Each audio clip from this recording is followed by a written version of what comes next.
ఇండియాలో టాటా పేరు తెలియని వాళ్ళు ఎవరు ఉండరు. సాల్ట్ నుంచి స్టీల్ వరకు, టీ నుంచి ట్రక్స్ వరకు అన్నిటి వెనుక ఉండే పేరు టాటా. అసలు ఈ పెద్ద ఎంపైర్ వెనుక ఉన్నది ఎవరంటే రతన్ టాటా. తను చైర్మన్ అయినప్పుడు చాలామంది డౌట్ పడ్డారు, ఈ వ్యక్తి కంపెనీ నడపగలడా అని. ఆయన అవి ఏం పట్టించుకోకుండా, రిజల్ట్స్తో సంబంధం లేకుండా తన పని తను చేసుకుంటూ వెళ్ళిపోయాడు. 10,000 crores నుండి 6 lakh crores వరకు ఎంపైర్ని బిల్డ్ చేశారు. Jaguar, land rover, chorus, Tata Motors, TCS, Titan, Taj hotels ఇలా చాలా కంపెనీస్ని వరల్డ్ స్టేజ్లో నిలబెట్టారు రతన్ టాటా గారు. ఇండియాలో ఎయిర్లైన్స్, స్టీల్స్, హోటల్స్ని స్టార్ట్ చేసింది రతన్ టాటా గారే. రతన్ టాటా 22 ఇంటర్నేషనల్ కంపెనీస్ని తన కంపెనీలో మర్జ్ చేశారు.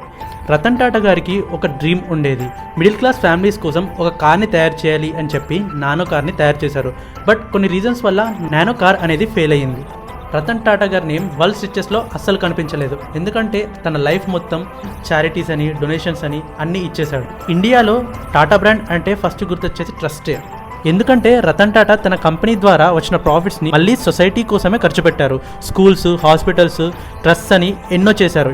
పవర్ కంటే వాల్యూస్ ఇంపార్టెంట్ అని నేర్పించిన వ్యక్తి రతన్ టాటా గారు. మనీ కంటే హ్యూమానిటీ ముఖ్యమని తనను చూసి చెప్పొచ్చు. రతన్ టాటా గారు వరల్డ్స్ రిచెస్ట్ పర్సన్ కాకపోవచ్చు, కానీ హ్యూమానిటీలో మాత్రం నెంబర్ 1 ప్లేస్ రతన్ టాటా గారిదే. Follow for more the untold chapters for you.